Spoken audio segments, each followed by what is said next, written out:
నేను ధన్యవాదాలు కృతజ్ఞతలు తెలియజేస్తున్నాను, నమస్కరిస్తూ. అలాగే ఆర్జీవే అనే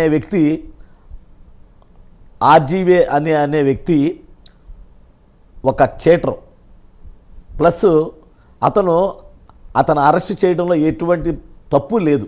ఓకే, వంగవీటి మా ఆరాధ్య దైవం వంగవీటి మోహన్ రంగా గారు సినిమాని తీసి ఆ రోజుల్లో మా రంగా గారి అభిమానుల్ని మనోభావాలు దెబ్బతీసిన ఈ యొక్క రామ్ గోపాల్ వర్మని అరెస్ట్ చేయడంలో 100% తప్పే మాత్రం లేదు.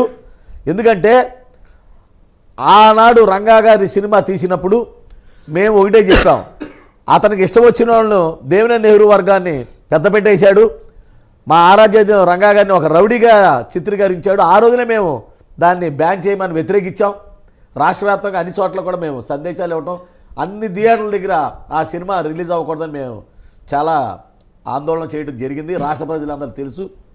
కానీ ఇతను రామ్ గోపాల్ వర్మ ఈజ్ వరస్ట్, అందుకే అరెస్ట్. తప్పులేదు, రామ్ గోపాల్ వర్మని అరెస్ట్ చేయటం దేశానికే ఒక ముఖ్యం. ఇలాంటి చీడ పురుగుని, ఇట్లాంటి చీటర్ని అరెస్ట్ చేయటంలో ఎటువంటి సందేహం లేదు. ఎందుకంటే ఇతనంతా కూడా కావలసిన వాళ్ళందరినీ కూడా హీరోలుగా చూపిస్తాడండి, అతను నచ్చని వాళ్ళని విలన్లుగా చూపిస్తాడు. ఎందుకంటే వాళ్ళ దగ్గర డబ్బు దండుకోవడమే ఇతని లక్ష్యం. ఓకే, చాలా మంది డబ్బు దండుకోడు అయ్యానంటారు, అన్ని సొల్లు కబుర్లు అండి. నేను చాలా పత్తితునని చెప్తాడు ఈయన. ఏం లేదండి, డబ్బు దండుకుంటాడు. ఆ రోజులో దేవినేని నెహ్రూ దగ్గర కొన్ని కోట్లు కాజేశాడని పుకార్లు షికారులు అయినాయి. అందుకే రంగా గారిని ఆ విధంగా చిత్రీకరించడం జరిగింది. మేము చాలా ఛాలెంజ్ చేశాం, నువ్వు దమ్ముంటే రా అన్నాం. రంగా గారి అభిమానులు దాదాపు నేను వస్తానని మేకపోతు గాంభీర్యం ప్రదర్శించాడు, కానీ విజయవాడ సవాల్ చేశాడు, రా నీ ఎంతో తేలుస్తాం. రంగా గారి అభిమానులు 1.5 కోటి పైగా ఉన్నారు. ఒక కాపు కులమే కాదు, అన్ని కులాల్లో రంగా గారి అభిమానులు గూడు కట్టుకుని ఉంటే, అలాంటి మా ఆరాధ్య దైవాన్ని నువ్వు ఈ విధంగా చిత్రీకరించావు కాబట్టి నువ్వు మగోడు అయితే రా, విజయవాడ గడ్డ మీద అడుగుపెట్టు, నీకు దమ్ము ధైర్యం ఉంటే ఛాలెంజ్ ఇచ్చినావు. నేను వస్తున్నాను కాసుకోండి అన్నాడే కానీ అప్పట్లో రాలా. తర్వాత ఎప్పుడో 10 రోజులకు వచ్చి నేను వచ్చాను, ఛాలెంజ్ చేసినప్పుడు వచ్చి ఉంటే మా సత్తా ఏంటో చూపించేవాళ్ళం. దొంగసాటుగా వచ్చినోడికి మనం ఏం చేస్తామండి. అలాగే మేము ఒకటే కోరాం, ఆ రోజు నుంచి ఈ రోజు వరకు కూడా రామ్ గోపాల్ వర్మ మరి పవన్ కళ్యాణ్ గారి మీద అనుచిత వ్యాఖ్యలు చేస్తూ, ఆయన కూడా చాలా దారుణంగా చిత్రీకరిస్తూ, చాలా ఇదిగా వ్యంగ్యంగా చేసి, మరి చంద్రబాబు నాయుడు గారు కానీ లోకేష్ గారు కానీ దీన్ని మేము రాధారంగ మిత్రుల తరఫున తీవ్రంగా ఖండించడమే కాక, మేము రాధారంగ మిత్రులను ముక్తఖండంగా మరి పవన్ కళ్యాణ్ గారిని, డిప్యూటీ సీఎం గారు కానీ, మళ్ళీ చంద్రబాబు నాయుడు గారిని కానీ లోకేష్ గారిని ఒకటే కోరుకుంటున్నాం, ఇట్లాంటి చీడ పురుగుల్ని, ఇట్లాంటి కలుపు మొక్కల్ని మీరు తక్షణమే తొలగించకపోతే భవిష్యత్తులో చట్టం మీద ఎవరికి కూడా నమ్మకాలు ఉండవు. కాబట్టి మీరు ప్రజాపాలన ఎంత దిగ్విజయంగా జరుగుతున్నారో ఇట్లాంటి వాళ్ళని కూడా మీరు శిక్షిస్తే ప్రజలు హర్షిస్తారు. మేము ముఖ్యంగా రాధారంగ మిత్రుల మండలి మీకు పూర్తిగా మీకు పాదాభివందనం చేస్తూ, ఇట్లాంటి చీడ పురుగుని మీరు తక్షణమే అరెస్ట్ చేయండి. మా మనోభావాలు దెబ్బతినకుండా మేము మా ఆరాధ్యదేవ రంగా గారిని ఒక ఇదిగా చిత్రీకరించినందుకు మీకు పూర్తిగా మేము అండదండలుగా ఉంటాం. రాధారంగ మిత్ర మండలి మీరు ఏది చేసినా మేము దానికి కట్టుబడి ఉంటాం. కానీ పవన్ కళ్యాణ్ గారిని అనుచిత వ్యాఖ్యలు చేయడం మేము రాధారంగ మిత్ర మండలి మేము సపోర్ట్ చేశామండి జనసేన పార్టీకి. అందులో పవన్ కళ్యాణ్ గారు నన్ను ప్రత్యేకంగా పిలిపించి జాయిన్ చేసుకోవడం జరిగింది. ఆనాటి నుంచి కూటమి గెలుపు కోసం మేము ఎంతో కృషి చేశాం. ఇవాళ రాధారంగ మిత్రుడు పవన్ కళ్యాణ్ గారి మద్దతులో ఉన్నాం. కాబట్టి మా ఆరాధ్య దైవం వంగవీటి మోహన్ రంగా గారి ఒక రౌడీగా చిత్రీకరించిన ఈ యొక్క చీటర్ అయిన రామ్ గోపాల్ వర్మని ఎంతైనా శిక్షించడం చాలా గొప్ప శుభపరిణామం.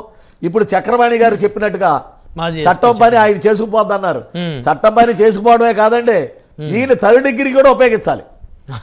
బాగా కోరుకుంటా మేము రాధారంగ మిత్రుల తరపున, నేను పెద్ద తోపుని నాకు అంటూ ఎవడు లేదు, రమ్మనండి వాళ్ళు ఎవడొస్తాడో. ఆయన అరెస్ట్ చేయకపోతే మా సత్తా కూడా మేము చూపిస్తాం. ఒకటే ధర్మారావు గారు, ఇప్పుడు మన వెనక ఎవరో నాయకులు ఉన్నారని చెప్పేసి చూసుకొని అపోజిషన్ లీడర్స్ నోటికి వచ్చినట్టు మాట్లాడితే కాలం ఒకే రకంగా ఉండదు కదా. ఆయన చేసిన పొరపాటు అంటే ఆ రోజు ఆయన వెనక జగన్మోహన్ రెడ్డి గారిని వాళ్ళని చూసుకొని చంద్రబాబు గారిని, లోకేష్ గారిని, పవన్ కళ్యాణ్ గారిని తిట్టడం, వాళ్ళ మీద సినిమాలు తీయటం చేశారు. బట్ ఈ రోజు వారికి ఎవరు హెల్ప్ఫుల్గా ఉంటారు? ఎందుకంటే చేసిన తప్పుని ఎవరు సోషల్ మీడియాలో బూతులు మాట్లాడటం, బహిరంగంగానే లైవ్ డిబేట్లో నేను ఉదయం లేస్తే పోర్న్ వీడియోస్ చూడకుండా నేను లెగవనంట మాట్లాడటం, అంటే పూర్తిగా సినిమా ఇండస్ట్రీని, సొసైటీని పొల్యూట్ చేసి పడేసినటువంటి పరిస్థితి. అంటే అప్పట్లో మరి ఎందుకు ఈ చర్యలు ఎవరు తీసుకోలేదో కూడా అర్థం కాలేదు. బట్ ఏదైతేనేమి మొత్తానికి ఒంగోలు మద్దిపాడు పోలీసులు చొరవతోటి ఒక అడుగు ముందు పడిందని అనుకోవాలి. ఏమండి, పోలీసు వారు వాళ్ళ చట్టం పని వాళ్ళు చేసుకుపోతారు. ఈయన ఎన్ని కలుగులో ఉన్నా, ఏ బొక్కలో ఉన్నా లాక్కొస్తారు, అందులో డౌట్ లేదు. కానీ ఇతను మాత్రం ఎవరు కూడా క్షమించరో. ఇతనికి ఎవరైతే అండగా మద్దతుగా అయితే ఏ నాయకులు అయితే వస్తారో వాళ్ళు కూడా ఎదవలో ఒక తప్పదు. ఎందుకంటే ఇట్లాంటి చీడపురిని వెనకాల వేసుకొస్తే వాళ్ళ పరివే పోద్ది. కాబట్టి ఎవరు కూడా ఈయన వెనకాల రావడానికి సిద్ధంగా లేరు. ఓకే, ఒకవేళ వచ్చారనుకోండి, వెనకాల ఎవరిని వస్తే వాళ్ళ భర్త మేము రాధారంగంతో మేము పడతాం. ఓకే, మేము సహించాం. ఎందుకంటే మా ఆరాధ్య దైవాన్ని ఇంత ఇదిగా మాట్లాడినప్పుడు రంగా గారిని ఈయన మేము ఎలా వదులుతామండి? ఇప్పుడు మీరు వదలట్లేదు, పక్క జనసేన పవన్ కళ్యాణ్ గారి అభిమానులు వదలట్లేదు, పక్క లోకేష్ గారు, చంద్రబాబు గారి అభిమానులు కూడా. అంటే ఇక్కడ ఈయన అందరినీ గెలుక్కోవటం, అందరితో గొడవ పెట్టేసుకోవటం, అందరినీ మీద విషయం చెప్పడం వల్ల ఇప్పుడు అందరూ కలిసి ఈయన ఖచ్చితంగా చట్ట ప్రకారం శిక్షించాలనేటువంటి వాయిస్ తీసుకున్నారు. సార్, ఈయన కులాలను విభజిస్తున్నాడు, ప్రాంతాల్లో చిచ్చు పెడుతున్నాడు, అన్ని కులాలకి ఒకరికొకరికి లింకులు పెడుతున్నాడు. ఇట్లాంటి రాంగోపాల వర్మ మనకు ఉండటం అవసరమా? రైట్. ఈయన చెప్పకూడదు తిని లోపల కూర్చోవడమే మాకు చాలా ఆనందంగా ఉంటది. అంతేకాకుండా థర్డ్ డిగ్రీ ఉపయోగిస్తా ఉంటే పోలీసు వారు మేము చూసి వాళ్ళకు కూడా నేరాజనాలు పలకాలని కూడా మాకు చాలా ఆనందంగా ఉంది. ఎందుకంటే మా రంగా గారిని చాలా ఉన్నట్టున్నాయి. రైట్, మళ్ళీ వస్తాను ధర్మారావు గారు. మనతోటి తెలంగాణ రాష్ట్ర జనసేన పార్టీ నాయకులు సురేష్ రెడ్డి గారు ఉన్నారు స్టూడియోలో. సురేష్ రెడ్డి గారితో మాట్లాడదాం. గుడ్ ఈవినింగ్ అండి సురేష్ రెడ్డి గారు. ముందుగా మీకు ప్రైమ్9 వీక్షించిన ప్రేక్షకులకి, అలాగే ప్యానెల్